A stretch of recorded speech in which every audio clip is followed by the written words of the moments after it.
Indian സിനിമയിലെ പ്രധാന സീസണുകളിൽപ്പെട്ട ഒന്നാണ് ഈദ് കാലം. മിക്ക ഇൻഡസ്ട്രികളിൽ നിന്നും പ്രധാന താരങ്ങളുടെ ചിത്രങ്ങൾ എത്താറുള്ള കാലമാണിത്.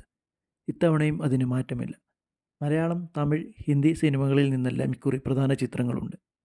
മലയാളത്തിൽ നിന്നുള്ള പ്രധാന ഈദ് റിലീസ് മോഹൻലാലിൻ്റെ എമ്പുരാനും തമിഴിൽ അത് വിക്രം നായകനാവുന്ന വീരധീര സൂര്യനുമാണ്.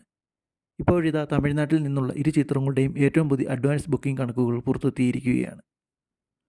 ഏതാനും ദിവസങ്ങൾക്ക് മുൻപെത്തിയ കണക്കുകൾ പ്രകാരം വീരധീര സൂര്യനേക്കാൾ മുൻപിൽ എമ്പുരാനായിരുന്നെങ്കിൽ ഇപ്പോൾ അതിൽ ചെറിയ വ്യത്യാസം വന്നിട്ടുണ്ട്.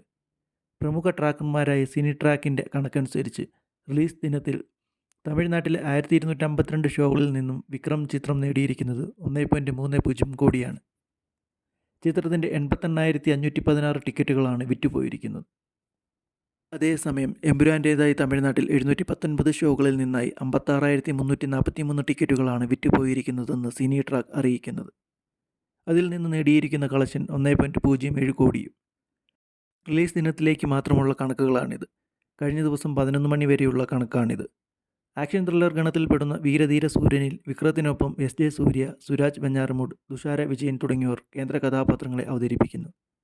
അതേസമയം മലയാളി സിനിമാ പ്രേമികൾ വലിയ പ്രതീക്ഷയോട് കാത്തിരിക്കുന്ന ചിത്രമാണ് എമ്പുരാൻ. വൻ വിജയം നേടിയ ലൂസിഫറിൻ്റെ രണ്ടാം ഭാഗമാണിത്.